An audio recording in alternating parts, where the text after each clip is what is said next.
Well, welcome to those of you that are here on Zoom, as well as those of you that are watching this on LinkedIn, Facebook, and other places where we're actually streaming live as well.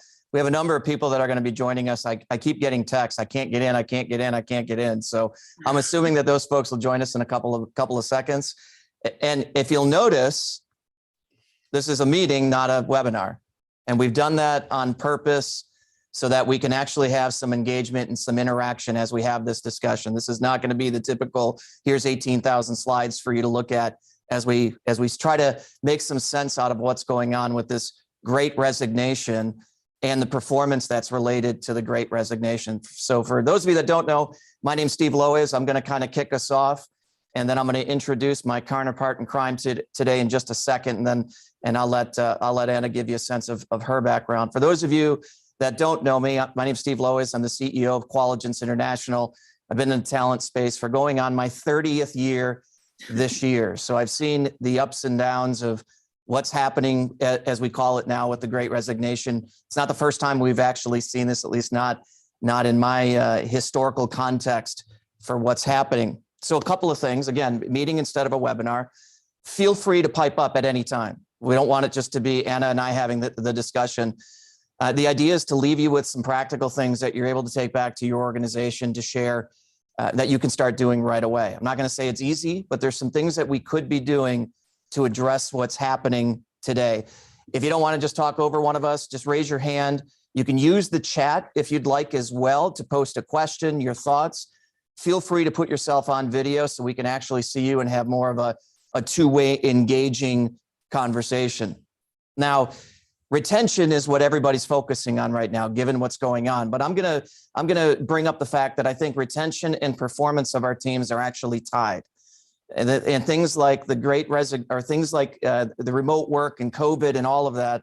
I'm just going to kind of let this stew for a second as we start this thing off. I don't think they're the cause of the Great Resignation. My opinion is, and we'll kind of dissect this a little bit, is that those things like remote work, which are difficult to manage, and we'll talk about how to actually do that, were really the great exaggerator of what was happening prior to the Great Resignation, prior to COVID, prior to the remote work. There were already issues that we have not dealt with, that leaders were not dealing with appropriately, that now it's come to the forefront because it's become a bigger issue and people are flocking for the hills. They're going somewhere else because they can. So I just want you to stew on that for just a second. And here's what we know. Companies are spending north of $170 billion a year, billion across the globe, on training, on retention, and so on. And that's the best estimate that I've got. Yet it's not working. Now, there's nothing wrong with additional salary and perks and benefits and all these things that I think are important. But I would suggest to you that maybe we're missing something. And we've got to view this idea of the Great Resignation, of engagement with our teams, retention of our teams in a different way. So with that, I want to introduce my counterpart here in crime and my friend Anna Rasmussen from the UK. She's joining us from Western Europe, and in light of everything going on in Eastern Europe, thank you for still joining us. But Anna, I'd like you to introduce yourself, give us a little bit of your background, and let's kind of jump into some of this conversation. Okay, brilliant. I love being described as a partner in crime. This is good. So hi, everybody. It's an absolute pleasure to be joining you guys this morning for you and this afternoon for me. So as Steve said, my name is Anna Rasmussen. I am the founder and CEO of an organization called Open Blend, where Steve and I are true partners. Open Blend is a platform that addresses retention and motivation through ensuring that people are having effective coaching-led one-to-ones. So my background is coaching. I've been a leadership development coach for 15, 16 years. Before my time in Open Blend, I used to go into lots of different types of organizations and train groups of people managers how to use coaching to drive the performance, how to use coaching techniques to drive the performance of the people that work in their teams. And about sort of 10 years ago, I recognized that the conversation didn't just need to be effective, but the breadth of topics that people needed to talk about needed to broaden as the world of work was evolving. So I put all of my ideas, I don't have a software background at all, but I put all of my ideas into a piece of software. And this is where I find myself today as the founder and CEO of a software platform. So let's go to the beginning of the conversation, Anna, that you and I have been having, and why we created this live event in the first place. And then I want to hear from some of the members that are here. What's really going on? So everybody's talking about the Great Resignation, the lack of performance, people are leaving. What's happening from your perspective and your background? And we've talked about this. What's one of the roots to what's happening today? I kind of agree and disagree with what you were as what you were saying before. I think COVID has accelerated a movement that was taking place anyway.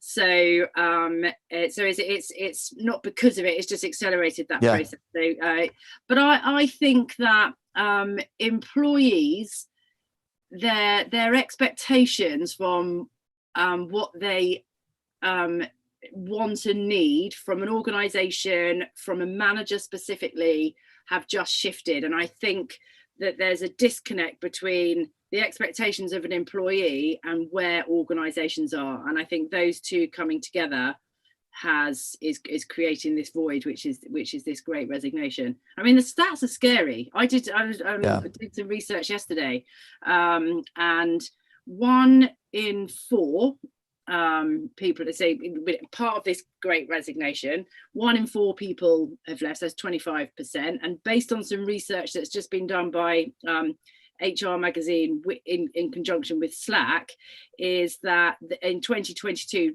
a further 29% of people are expected to move jobs. So I mean, obviously that varies in different sectors, but it's set to get worse than it has been. So let's delve in a little deeper on the whole idea of those expectations that are no longer aligned. Were they ever really aligned in the first place? Were there always some of those challenges existing before? Yeah, no, I don't think they ever were aligned. I just think that employees had a higher tolerance level for what they would put up with, or what was the norm.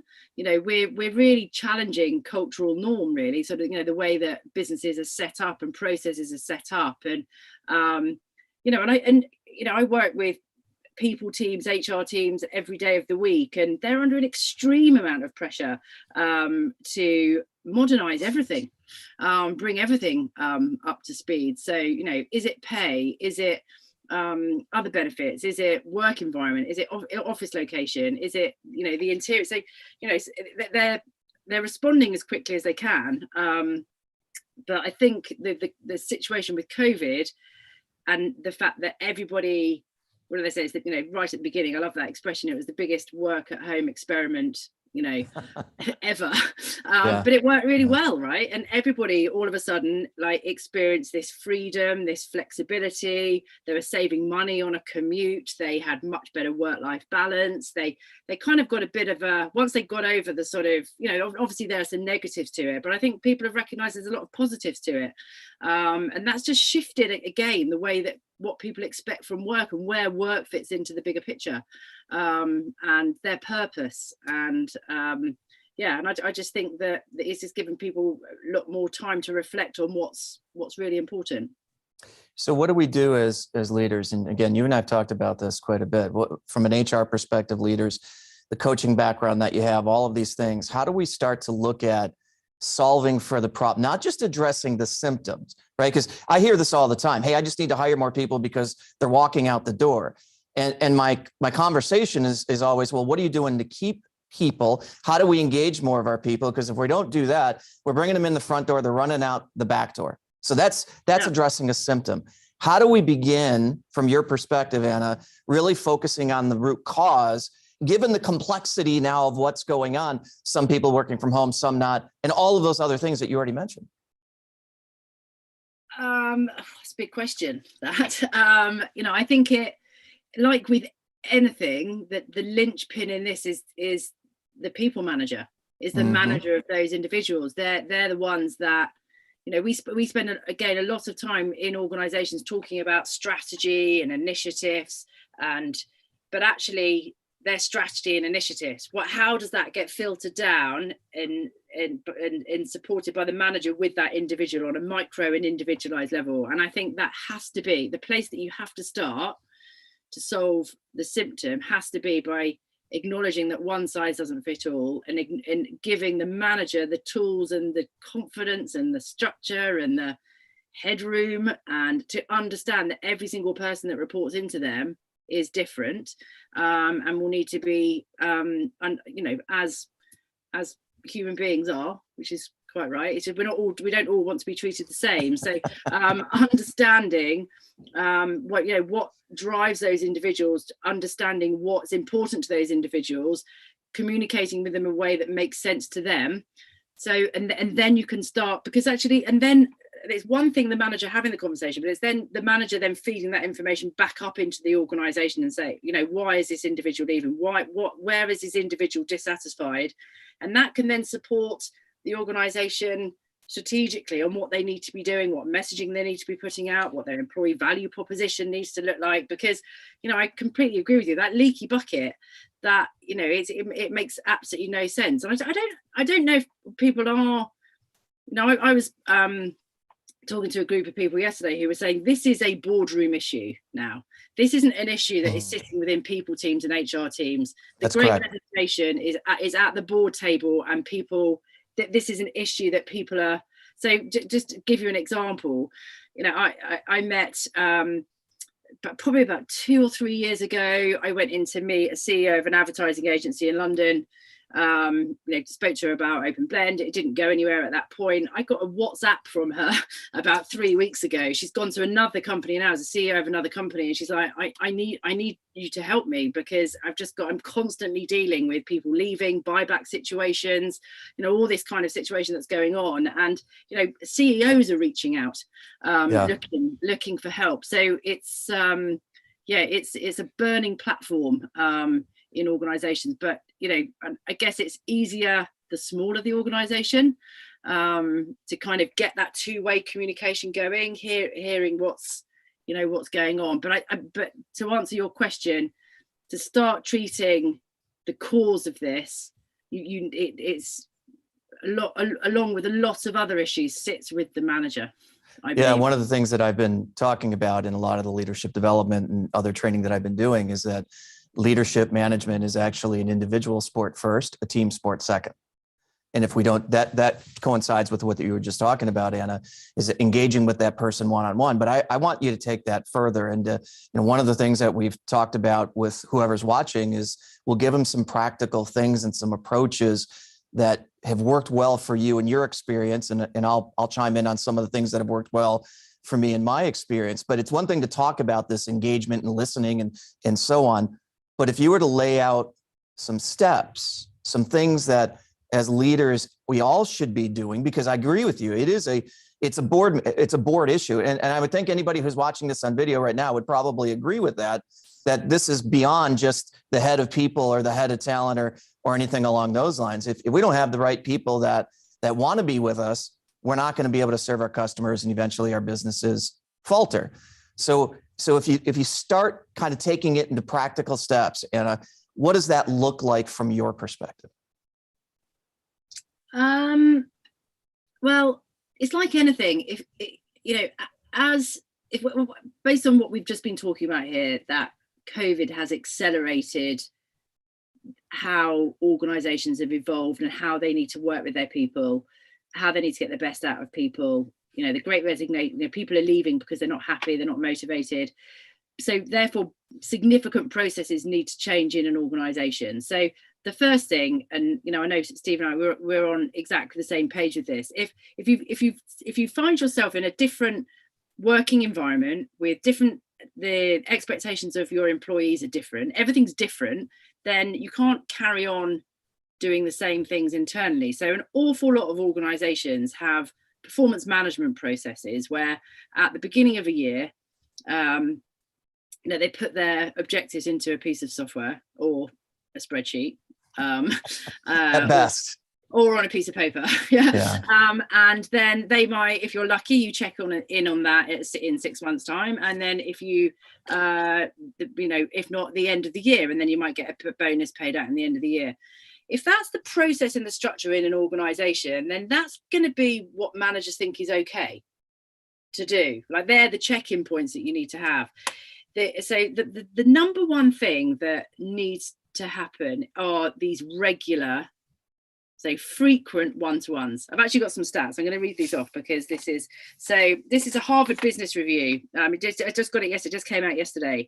The consultancy OC Tanner did a piece of research, and they're saying, and this is really interesting, weekly one-to-ones. So weekly one-to-ones between a manager and a direct report in uncertain times. So I think this is a really interesting, the piece of research was done in uncertain times, which we're absolutely in. Yeah. So weekly one-to-ones in uncertain times lead to a 54% increase in engagement, a 31% increase in productivity, 15% decrease in burnout, and 16% decrease in depression. Now, I haven't had a chance yet to look into this research, but just from having weekly one-to-ones, that's the impact that it has. I mean, if you halve those stats or quarter those stats, then people are less likely to walk out the door, right? Because that's why there will be the main reasons why people are going. So the main solution is, don't think that sitting down once a year, twice a year, even 3 times a year is going to solve any issue. These are regular weekly conversations. So frequency is one aspect of it. The second aspect of it has got to be what you're talking about. So the breadth of conversation. Yeah. So the topics that you are discussing.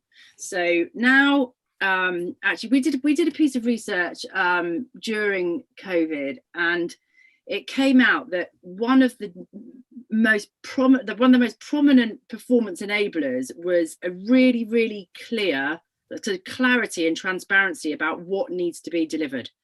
And it's really interesting because when you're in an office, or as it all was before, you could see each other, you had that close proximity, and you didn't need to set things up.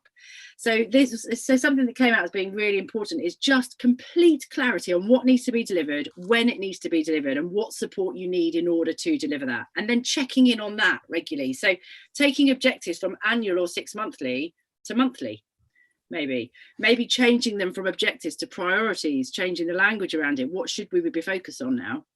It's interesting when you talk about frequency, because I mean, most people that are probably watching this, whether not here or live streaming, are saying, I can't meet, if I'm a leader, I can't, or if I'm not, I can't expect my leaders to take the time to meet with their team members every week. Are you crazy, Anna? I just can't do that. And it's interesting because during the heart of COVID, I'll use myself as the example. I was really good about meeting with all of my team members on a really consistent basis, updating once a week. Here's what's happening as a result of this new mandate. Here's what's happening. And I didn't realize until I looked at it, because as things settled down and I began to take that further, and then it went to 2 weeks, and then it went to 3 weeks, and then it went to 4 weeks, it changed. It changed the relationship with the team. It changed what we got accomplished with the team. I mean, it was really interesting. And I was one of the ones that said, Anna, I mean, I didn't say it to you, but in thinking of it to myself, I can't do this once a week. I have too many other responsibilities. But what I found is when I spread those out too far, it actually creates more challenges because of the inconsistency, the non-clarity around clarity of what needs to be done, and so on. But I mean, that is a challenge for some people to think through around that frequency, even though the data supports it. Yeah, and there are realities that you have to take into consideration. So the size of a team, how many direct reports does a manager have? So I think the optimum is 6 or 7, or maximum is 6 or 7, and optimum is around 5. So I've got 6 direct reports, and I sit down fortnightly with my team.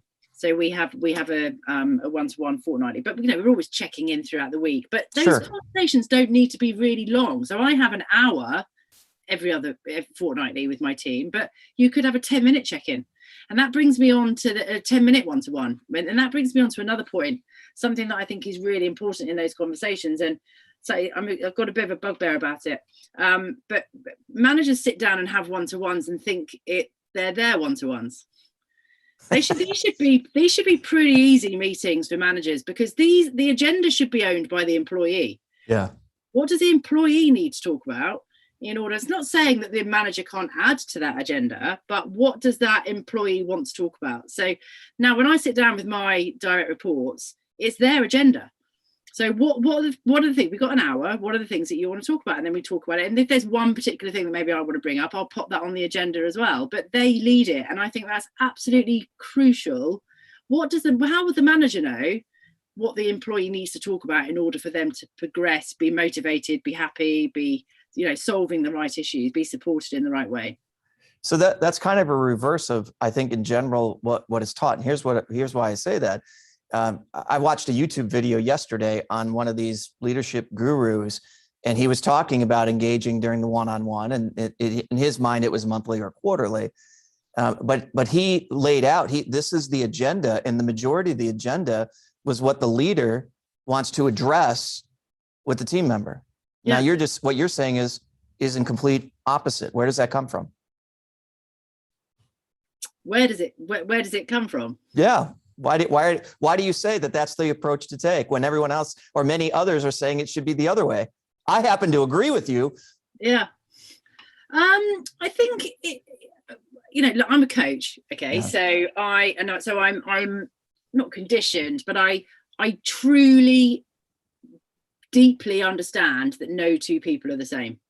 So if you take my team, for example, I've got 6 people in my team. If I sit down and have the same conversation with each of those people, what kind of impact is that going to have? Yeah, it's going to be boring. And I was taught this years and years ago. If you find something boring, then the other person is also finding that boring, right? That's a kind of a rule of thumb. Yeah, a rule of thumb. So if a manager is sitting down finding this one-to-one boring, then so is the employee. And that's when managers think, I can't find the time to have these one-to-ones because they're boring. They're not productive. I don't get anything out of them.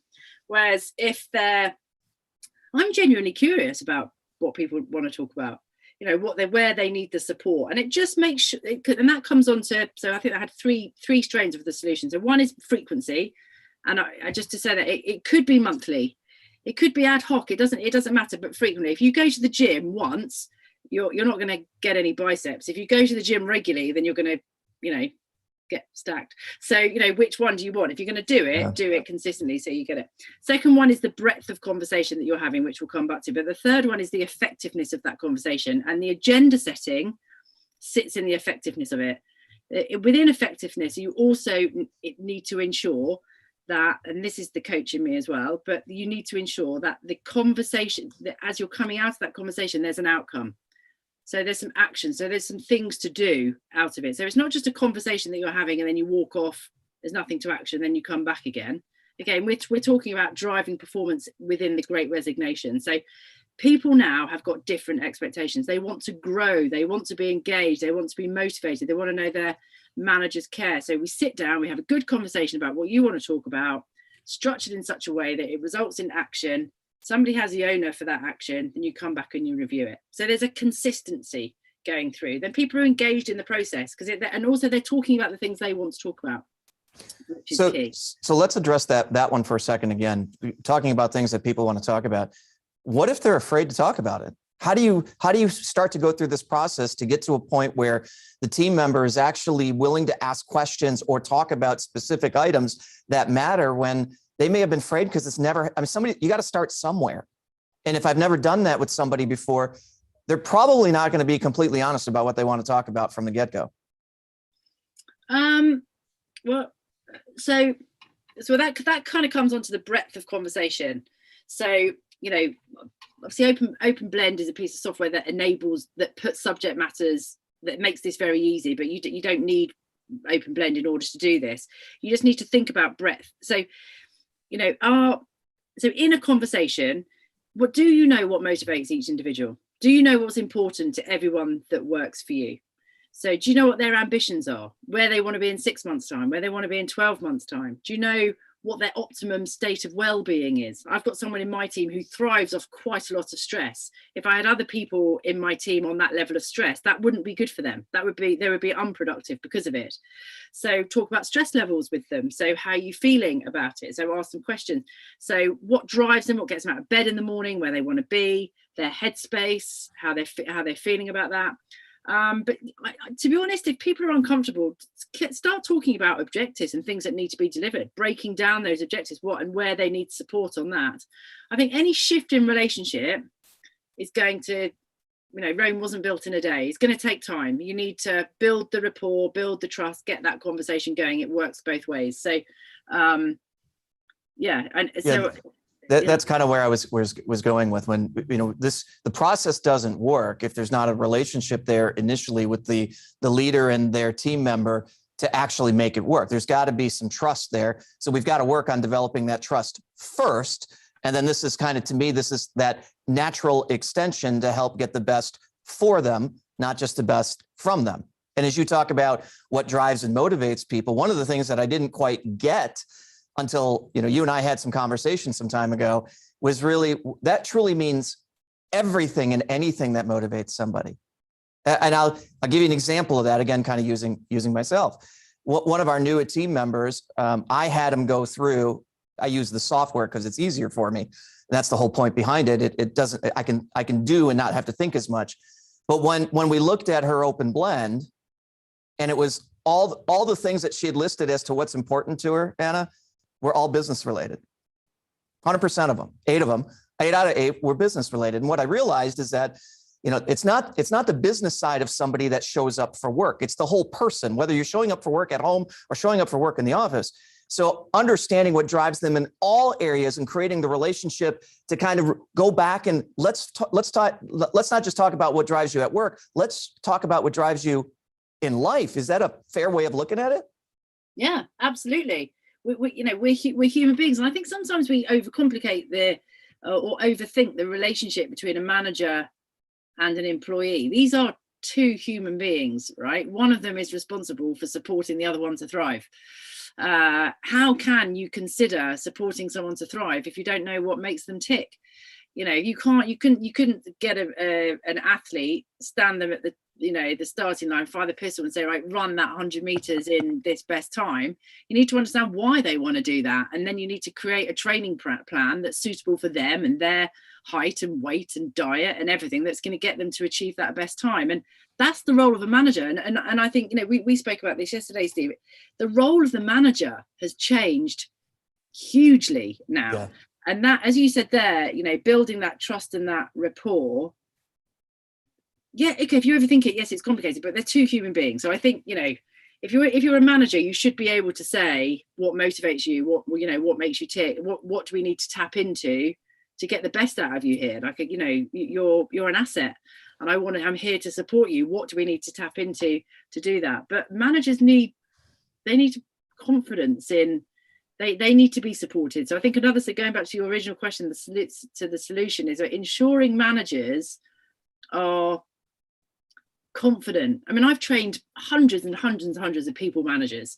And I would say 99% of the managers that I've trained have got really good intent. They're not bad managers because they're ill-intended. Yeah. They've got good intent. They just don't have the confidence or the structure in order to have the right kind of conversations. And also they're kind of reinvent, because their managers probably treated them very differently. So they're having to kind of reinvent the wheel for this generation. They're often taught the process of managing, not the leadership around people. They're 2 very, very different things. You're talking about blending the 2. Yeah. Into a certain extent. Yeah.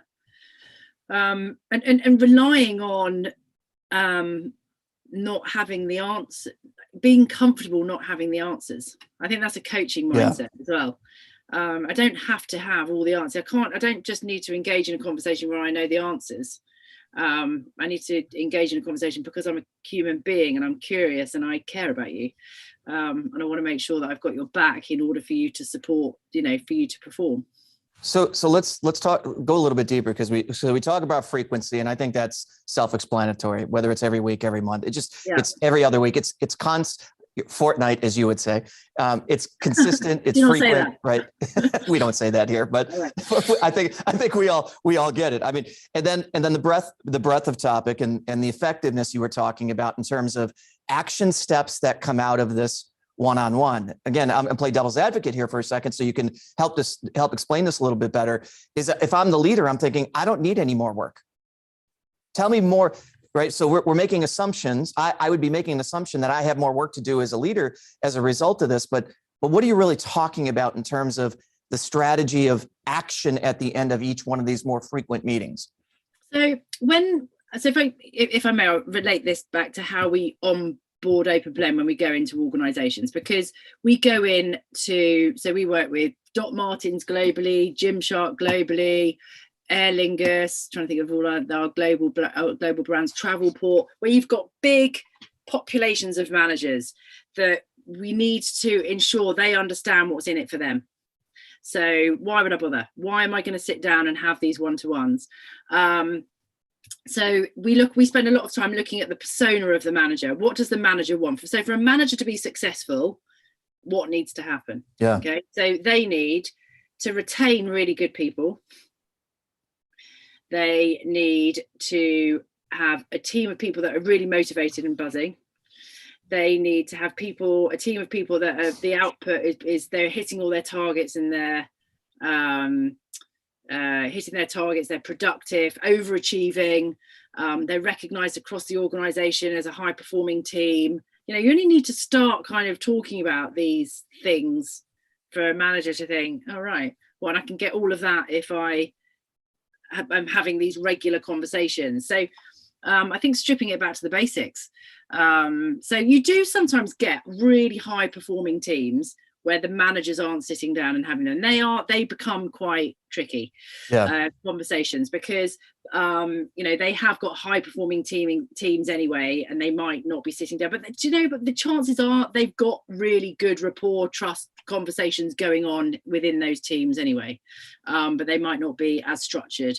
They might just be a bit more informal.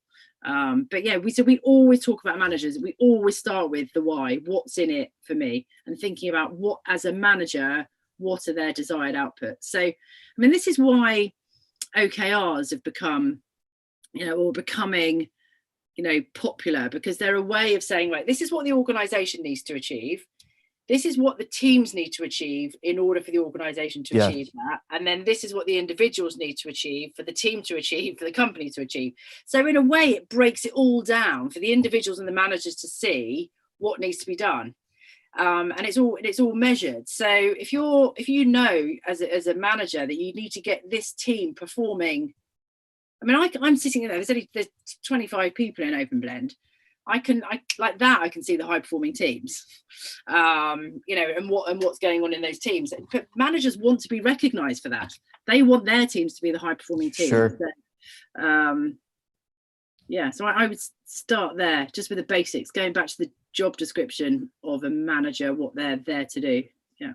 But the other aspect of the work, the things that come out of those one-on-one meetings, those aren't really necessarily tasks for the leader to do. Those are primarily for the individual to accomplish, to achieve what they need to achieve. It's not, hey, the manager needs to do these 8 things for the individual. No. It's the manager having the discussion and asking the right questions, which I'd like you to drill in on a little bit, because I don't think everybody understands that, in order to get that individual to determine what they need to do next to take the next step in whatever area is most important to them.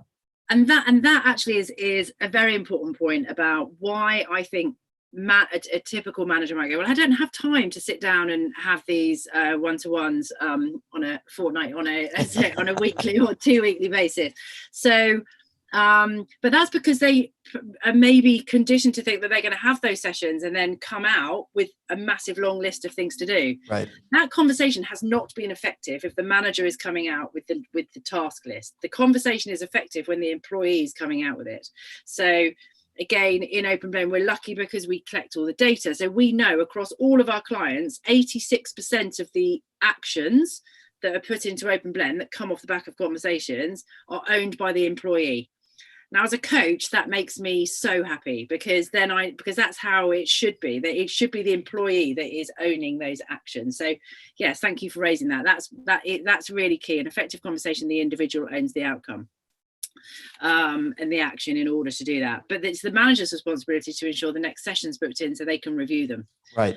And say, like, well done, you've achieved that. That's been done. A bit of the accountability that comes with leading a person in the first place. You're not doing the work for them, but you're going to ask them questions. Did they achieve it? What did they learn from achieving it? Why did they not achieve it? What did they learn from not achieving it? And what are the next steps moving forward from there?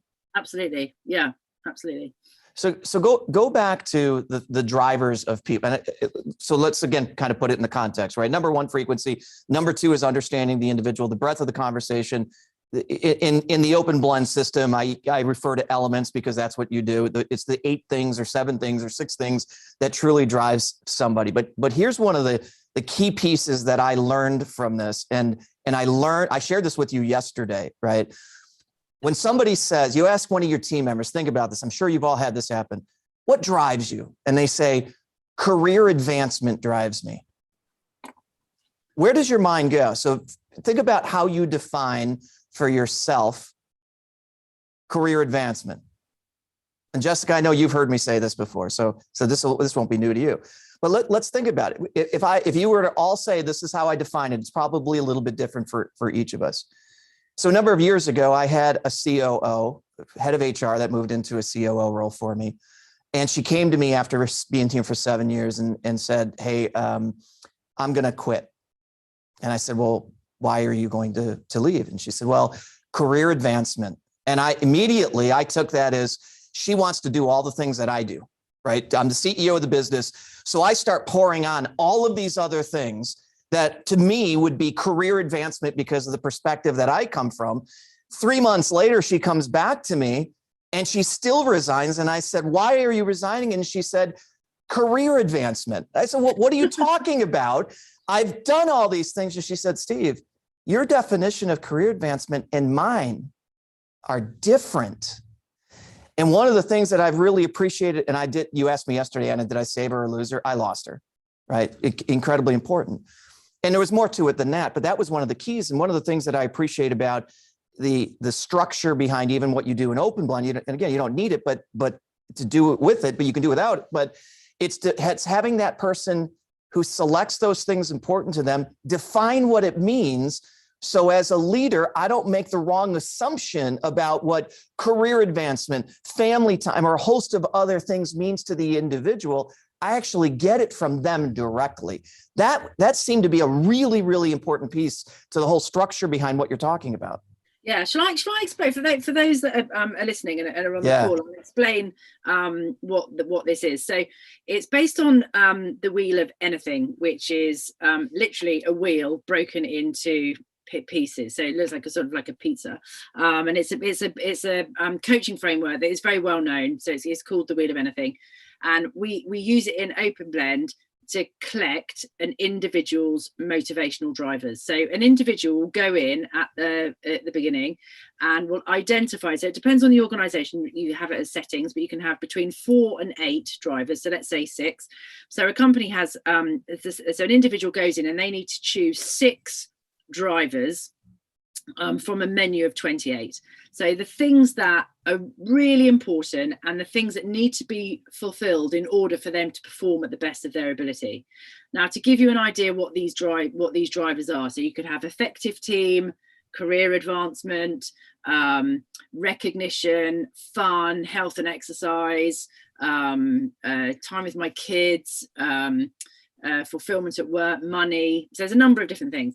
There's 28 of them, and then they choose the 6 that are most important to them. So that's a really great process for a lot of people, because for a lot of people, they don't know the 6 most important things to them. So if they don't know them, then how's their manager going to extract that from them anyway, right? Well, you know what, when I went through it for the first time, I've done goal planning for years and years and years, but I had never really put it in the exact same format to say, and I used 8. These are the 8 things that are critically the most important to me. And how do I define? I had never done it before. Yeah.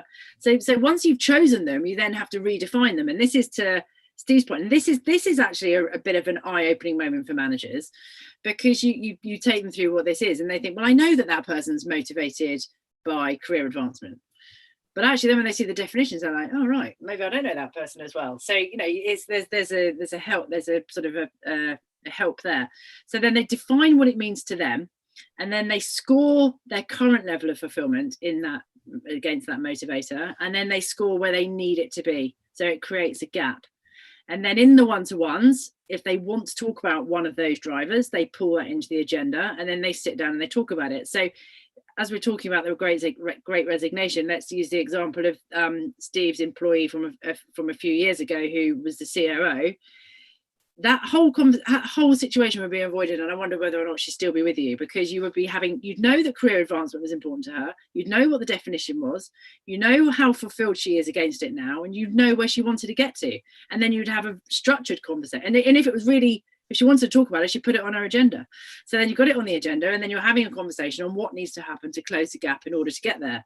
So if that's why she left, and this whole topic is about the great resignation, yep, then that's a really important aspect of what needs to feed into these one-to-one conversations. And that goes back to how you opened. I mean, let's face it, there's this misalignment between our team members and our leaders. And unless you go through that process to understand each of your team members, there will always be some level of misalignment. Will there not? Yeah. Yes. But my job is so hard. I'm the first to admit I'm not that organized, but I have a dashboard in Open Blend with everyone in my team and what their motivators are, where their well-being is, what objectives they've got live, how many actions they've got live, if those actions are behind. So I can just go and look in one place to see the general status of everything that's going on in the team, and they're all different. Yeah. So now we've got the second piece, which you've explained really well, is understanding what's driving them and so on. But now there's the actual conversation, and I get the agenda where the employee brings the topic they want to talk about.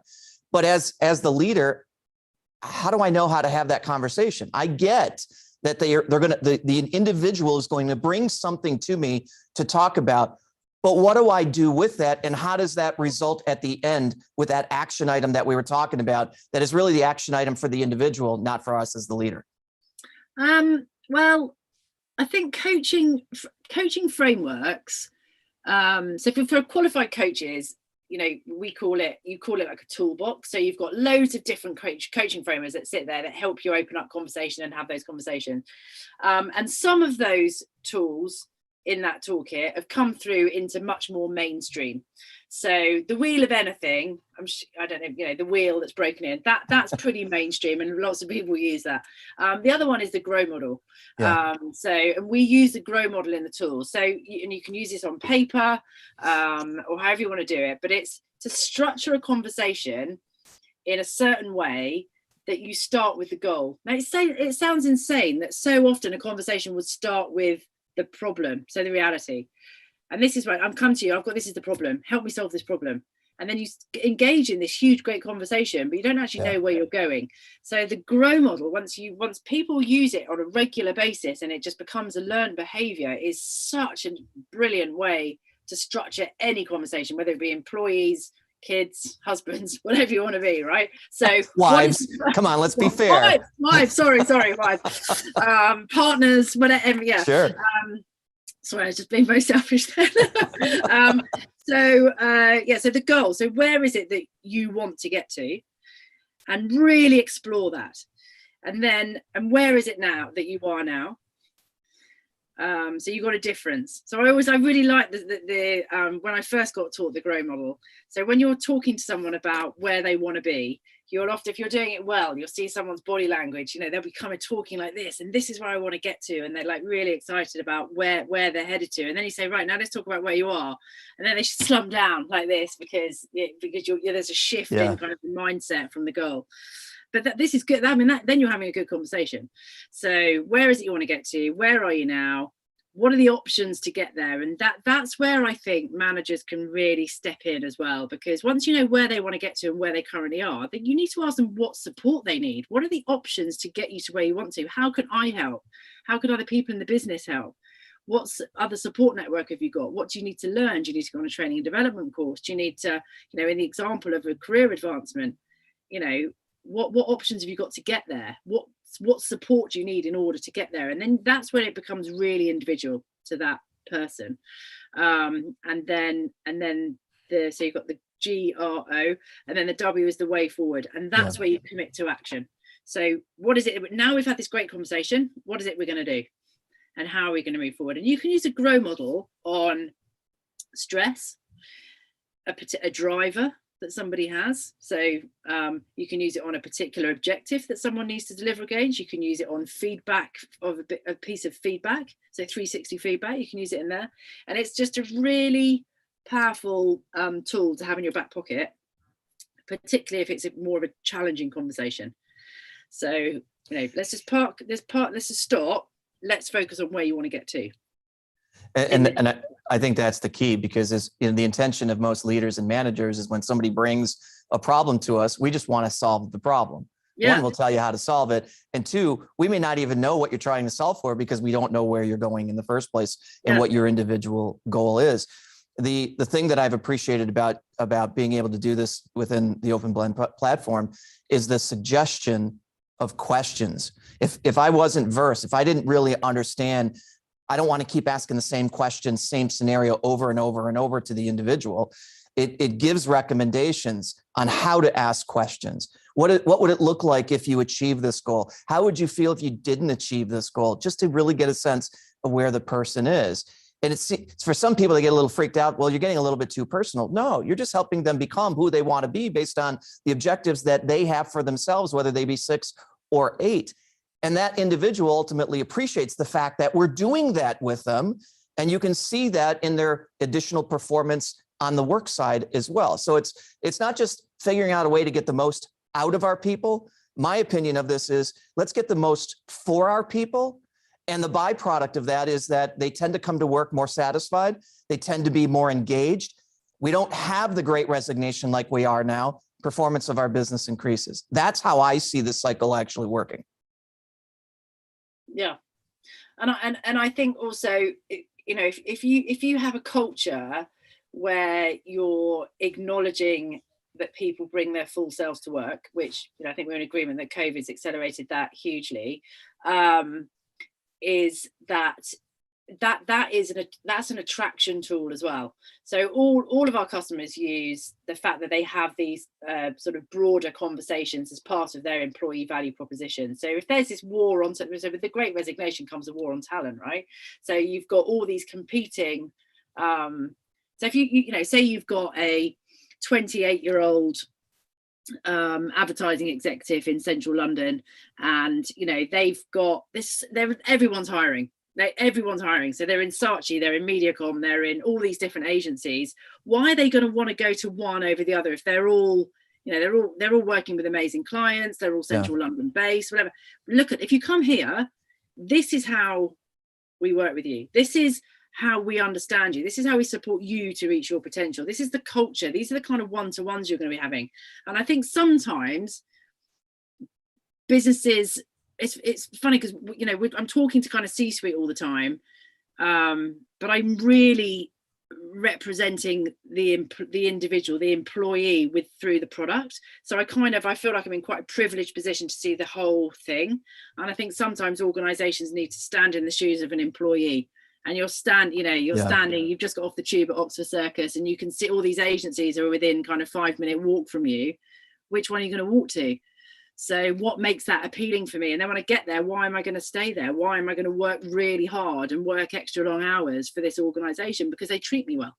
So I think sometimes it's kind of stripping it back and standing in the shoes of the employees. And why would I stay here? Yeah, we talk a lot about putting people at the center of business, right? That's what you're in essence doing through the platform or through the process. Again, not through the platform. The platform just helps us do it, is putting people at the center. You put people at the center. We have the performance issue taken care of. So we get results for the organization. We potentially lower turnover, which is what we're trying to do in the Great Resignation.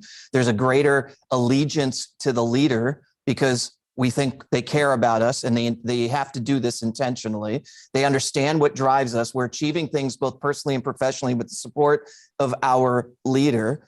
All of that is done within the framework of of Open Blend. And from what I understand, from what I've seen, Anna, it's really and I don't want to do an overall sales pitch for Open Blend, but let's think about it.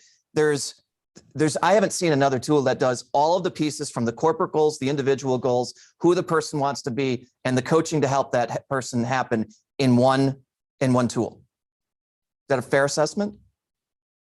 Yeah, I mean, obviously I'm a fan of Open Blend, but I think it's like any it's there to solve a problem, and it's there to facilitate something that actually should be happening anyway. These conversations should be happening. If you are in a management role, leadership role, I think you call it, then you are responsible for not looking after, that's the wrong word, but you're responsible for supporting people to reach their full potential and thrive in the work environment, and that is change. So that it needs to be much more holistic, much more considered, much more people led, and we've got a bit of a slogan, what's good for people is good for business. Agreed. Think about the person first. We've just written, actually, it's quite interesting because we do quite a lot of stuff with retail. We've just written a blog on our website about so when you're in, actually it's the same for hospitality, because we do a bit in hospitality. So in retail and hospitality, you think a lot about the customer experience, but the customer experience is a direct result of the employee experience. Agreed. So don't be focused on this. That will take care of itself. Focus on the employee first. And I think what's happening now is fantastic, because it's pushing the movement along. You think about your people first. What you just described is thinking about the customer experience first is dealing with the symptom. The customer is not happy because the team is not delivering. In most cases, is where it starts from. You can't force the employee to take care of the customer. You can't do that. You can force you. So there's a saying that I have is, we should hold it. You can assign responsibility, and you should. You can assign accountability, and you should. But you can't assign ownership. You have to create an environment where people choose to take it. This is exactly what you're talking about. Become people-centric in this way, and they'll determine themselves that they need to do that. Your customer's taken care of, your business performs, more people stay. You've got a winning team to be able to do that. But the cool thing is you've given some tactical things for everybody to be able to do. The frequency of the meetings, the content within the conversation, the action items and the grow method are all things I think we all kind of know, but very few people bring it together. So they can go off and do it on their own. The beauty of Open Blend is that it gives you a platform to tie performance, both company and individual, into all of that, into one platform that actually makes it much easier and much more effective, in my opinion. No, absolutely. We're not the silver bullet at all. No. Open Blend is there to facilitate an evolution of a culture that's led by the employees. So and you can do, if you can have training courses where you're focused on with the manager leader population, where you're talking about exactly as you said, frequency. Recognize that everybody is different, and depending on how big your team is, and but commit to something and do that, and do it regularly. Breadth of conversation. What do you think is appropriate to talk about in those conversations? And then effectiveness is around an agenda, coaching frameworks, asking questions, listening, making sure you've got actions where an individual's accountable, and then following up on that. And then you just pull those three things together just in your mind. The software makes it easier, but you can do that without it as well. You can, but from an efficiency perspective, it just helps the entire process. But understanding what the process is key. If people want to get greater information about Open Blend, of course they can go to qualigence.com. There's an entire section on Open Blend, also openblend.com. And one of the things we will be doing is providing an actual product demo. If somebody wants to be able to tie all this together using a tool, we didn't want to do that today. That's not the intent today. The intent was to understand the framework of what's in the tool, so that if you choose to do it on your own, you can. But if you do want some help with it in a cost-effective way, there is that opportunity. And we'll be providing some information so that you can view an actual demo of the product, how it works. You can reach out to myself directly. You can reach out to openblend.com directly as well. Any last kind of words on this, Anna, from your perspective? No, just a pleasure to talk to you, as always. It was good to have the conversation. I think it's something that everybody needs to hear in one way or another. People are at the center. This answers the question of how do we make people at the center. So with that, any questions from the remaining people that are here? I know we've got a lot more watching us live on Facebook and LinkedIn right now, which is sometimes it just happens.